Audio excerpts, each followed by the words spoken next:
Y estamos en esos instantes aquí en los estudios con Sandro Espósito, quien es candidato a senador nacional por el partido Fuerza Popular y él va con el número 11. Sandro, ¿qué tal? Buenas noches. Muy buenas noches, Pedro. Un placer saludarte. Gracias por la invitación. Gracias por estar con nosotros en este día de debate. Tu candidata presidencial finalmente se presenta ante el país. Efectivamente.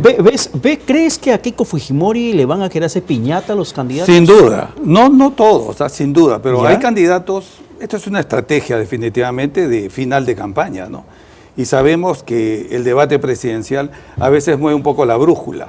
Entonces, un poco más y menos, ¿no? Entonces, yo creo que Keiko, por la experiencia que ¿Ya? tiene, está muy preparada para saber controlar cualquier ataque y poder desplegar lo que le interesa a la población, que son las propuestas. Pero además Keiko Fujimori llega a ese debate Sí. con la publicación del simulacro de votación que ha hecho Ipsos, se ha publicado, Sí. pero y tu sonrisa lo dice todo. Ipsos, datos. De hecho que has ver. visto el simulacro de votación, suspiraste complacido porque Keiko Fujimori logró pasar a Rafael López Aliaga. Claro, pero aunque hay un créeme. empate técnico.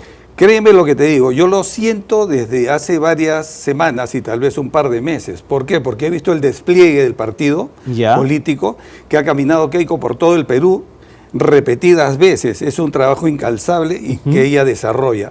Y por lo tanto eso tiene sus frutos. Escucha a la población y plasma en su propuesta, en lo que le dice al país, todo lo que va recogiendo en el camino y qué es lo que siente para solucionar los problemas del Y país. ese primer lugar está bastante peleado porque según el simulacro de votación en votos válidos, Keiko Fujimori tiene 17.3 y López Aliaga, según votos válidos, 17.2. O sea, Es cierto. ahí están en empate. Es cierto, Pero hay esa una es la foto de candidatura, hoy. yo te pregunto algo, ¿temes Sí. alguna candidatura que está comenzando aparentemente a atropellar desde atrás, como el caso de Roberto Sánchez?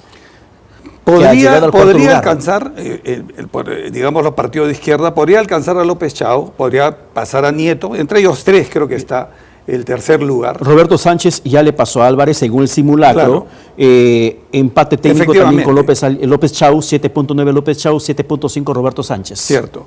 Pero estas fichas, esta fotografía podría movilizarse al día de las elecciones, el 12 de abril. Mira, yo pienso que el primer y segundo lugar va a tener un poquito menos de volatilidad, Ya. porque hay una franja del voto que aún no se ha definido y hay otra franja que es el voto joven, es el que se va moviendo. Esa franja del voto joven que ha pasado de Grosso a Nieto ha generado un alza en una sola semana para Nieto. Pero el voto duro que tiene la izquierda está con Sánchez. Pero Miremos que es alguien que representa a Perú Libre, Pero bien dice el voto Sandro, de Castillo. hay una volatilidad pero brutal. Sí. El caso de Grosso. En una semana Grosso estaba en 5 y hoy, según el simulacro, pasó a otros otra Claro, vez, rubro claro. otros. Sí. Pero el crecimiento sostenido de Keiko Fujimori no va a cambiar. Yo creo que es una tendencia al alza, ¿Tú crees que la segunda vuelta estaría definiéndose entre Keiko y López Aliaga? que es lo más probable.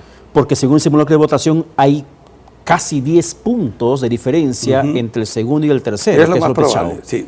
Ahora, yo quisiera personalmente no que las bancadas que lleguen al Congreso sea un grupo de cierta tendencia, digamos, afín, que sea de centro-derecha y Ya. no de izquierda. Y si es izquierda, que sea minoritario, ¿no? ¿Cuál es el problema con la izquierda para ti? En caso de que llegues a ser senador. La anarquía, la crisis, el caos, o sea, la izquierda vive de la pobreza, yo creo que vive mucho del desorden.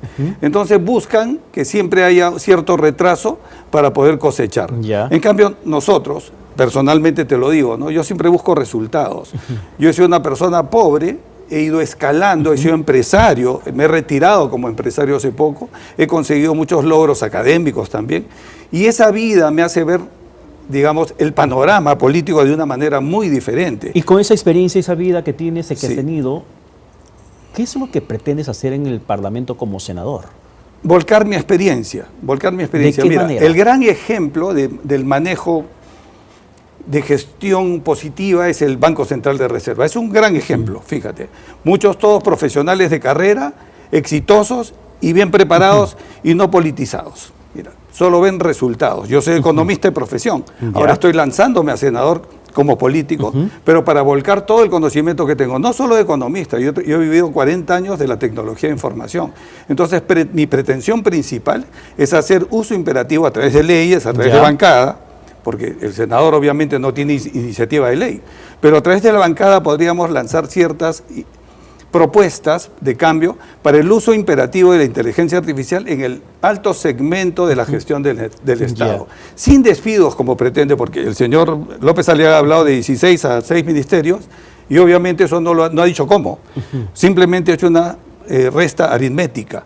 Y eso implica despidos, es lo que yo entiendo. Ahora, hay muchas maneras, como usando la tecnología, para poder reducir el gasto, hacerlo más eficiente y ahorrar más o menos 25.000 millones de soles anuales, solo siendo eficientes. Pero esos 25.000 millones de soles de ahorro, ¿cómo saldría? ¿De dónde saldría? Te digo, con números de la Contraloría General, evitando la contratación de consultorías, de asesorías y menores cuantías. No al 100%, dejando solamente las necesarias. Yo creo que se puede ahorrar un 80% de ese gasto. O sea, pero como economista has hecho tu chamba, tu tarea de proyectar cuánto más o menos se ahorraría el país. Claro, 25.000 millones anuales, que son más o menos 125.000 millones en 5 años de gobierno. Y es que el debate de ayer sobre todo ha marcado un poco la tendencia entre un grupo de aspirantes a Palacio de Gobierno con el tema de la inteligencia artificial.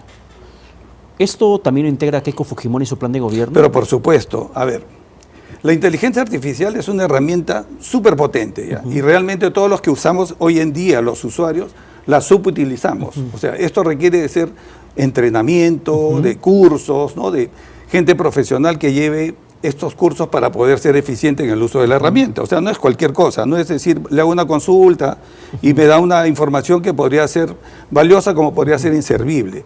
Hay que saber preguntarle, hay que saber trabajar con la inteligencia artificial y eso se llama prompteo. Ingeniería de prompteo es la especialidad.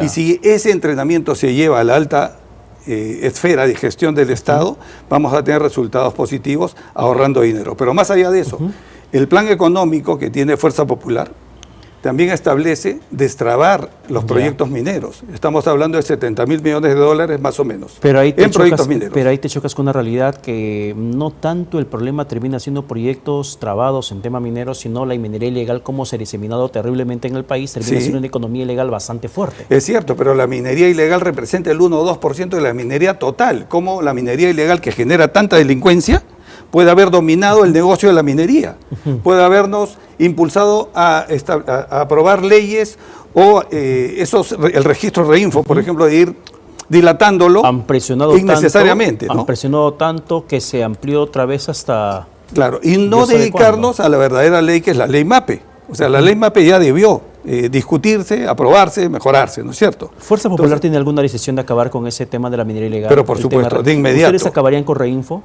De inmediato, ya lo dijo Keiko Fujimori y yo soy de la misma opinión. Y más allá de eso hay que buscar nuevas inversiones, que es inversión extranjera directa.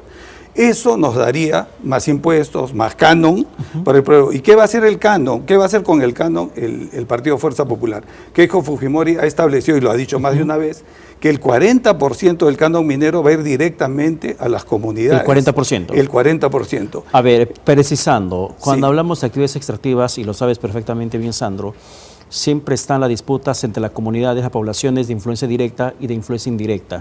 La de influencia indirecta, la que está más alejada del campo de extracción y explotación, quiere tener el mismo nivel de participación que aquellos que están como vecinos de la zona extractiva. Y siempre hay disputas y siempre aparecen otras comunidades, bloqueo de carteras, porque reclaman precisamente más recursos económicos. Si tú anuncias plata para todos, se te va a meter gente, comunidades que ni siquiera son ni de directa ni de indirecta. Es que eso querría decir que si hay más dinero, si el Perú crece y se desarrolla, va a haber más corrupción. Y más problemas sociales. Claro, pero yo realmente pienso diferente. ¿Por qué? Porque las cabezas tienen que cambiar. Es como la policía, si queremos hacer una reforma en la Policía Nacional, pues habrá que hacer exámenes nuevamente desde los generales hasta el final, ¿no? hasta los policías subalternos, para quedarnos con lo mejor y además generar nuevas promociones con otra mística. Por ejemplo, cuando hablas de destrabar los proyectos mineros, Tía María, ¿cómo lo manejarían? Tía María hace rato supuestamente le dieron la licencia para que opere, pero las comunidades se siguen levantando y han dicho, no, aquí no pasa nada. Aquí hay que trabajar directamente con las comunidades, pero no evitando esa corrupción, porque mira, se sabe que hay muchos dirigentes que son parte de una negociación nefasta. Y asusan a la población. Claro, asusan a la población, ganan por un lado y ganan por el otro. Entonces, eso tiene que acabar y eso es inteligencia. Recuerda, eso es inteligencia del Estado, porque hay que trabajar con gente honesta que realmente represente a su población y no le saque provecho individual o personal o grupal. Tiene que pensar en su comunidad. Si se rompe eso, porque recuerda alguna vez hubo muchos sindicatos que paralizaban el país, y en un tiempo creo que el gobierno de Alberto Fujimori cortó los sindicatos. De alguna manera, y cómo el país progresó. Yo no soy antisindicalista, lo que soy es amante de los resultados, y los resultados son tangibles. ¿Keiko Fujimori copiaría esa fórmula de su padre Alberto Fujimori? Yo pienso lo mejor. ¿De cortar los sindicatos? Lo mejor lo tomaría. Por ejemplo, o sea, los sindicatos desaparecerían. No existen muchos sindicatos hoy en día. Lo que hay que hacer es negociar con las personas, hay que persuadir. ¿Qué harías? Es interesante que toques esto los sindicatos, porque para muchos el sindicato más abusivo y aprovechador es el de Parlamento, el Citracón. Porque se ha conseguido beneficios económicos impensables para cualquier trabajador público. Bonos, bonificación a final de año, digamos, 2 veces al año de más de 10.000 soles y otros beneficios más. Ahora el propio Congreso, que integra Fuerza Popular, termina aprobando para que también los trabajadores, si no aprobando al menos un proyecto para que los trabajadores que tienen 4 años como CAS puedan ser nombrados, puedan pasar de régimen y queden estables. Y todos esos trabajadores van a quedar en el Parlamento cuando ustedes entren. Mira, o sea, va a ser una bomba de tiempo. Yo tengo una opinión tal vez un poco diferente. Yo creo que hay muchas personas que sí merecen trabajar de manera con plazo indeterminado dentro del Congreso. Personas muy valiosas, que es el servicio parlamentario. No estamos hablando del personal de confianza. El personal de confianza no tiene esos derechos así tenga 5, 6 o 7 o 10 años. Es otro tipo de contratación. Pero se cuestiona mucho que el Parlamento elevó su presupuesto solamente pagando planillas. Todo. Estamos hablando de los dos frentes. El servicio parlamentario es técnico. Son profesionales de carrera y son muy valiosos para la productividad del Congreso de la República. Eso no se debería tocar, más bien se debe reforzar, porque no todo es perfecto, pero hay que trabajar mucho en la elección del personal de confianza, que no tienen los derechos del servicio parlamentario, nunca van a tener estabilidad, van a trabajar mientras esté el congresista. Pero eso hay que elegir bien, porque si no, estamos contratando personas que no hacen nada, gente que no produce en el Congreso. Y además, si llevamos la inteligencia artificial también al Congreso, los dictámenes van a salir más rápido, entonces tendríamos un grupo revisor en las comisiones. Las comisiones se dedicarían más a revisar que a ser especialistas en la elaboración de dictámenes.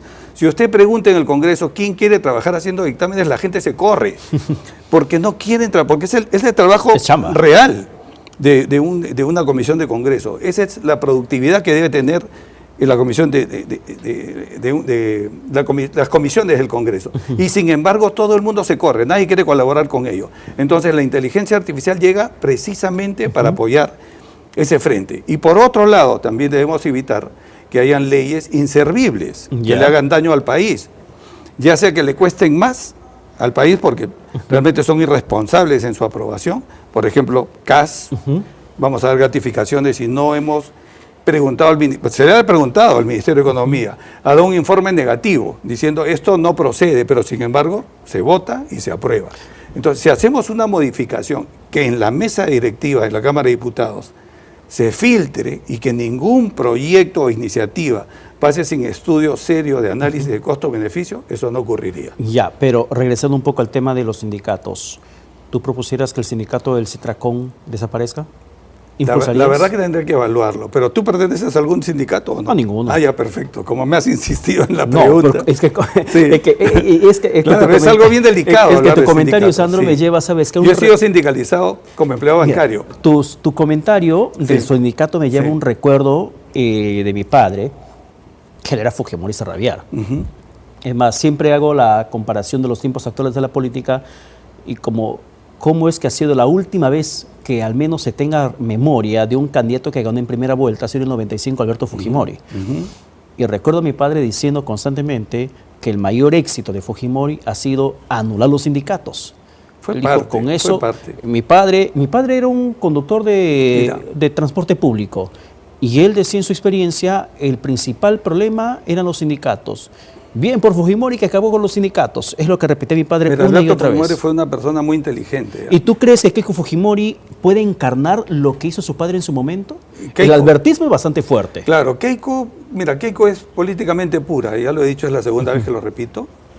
Ella prácticamente en su adultez, hasta hoy, ha estado dentro del mundo político.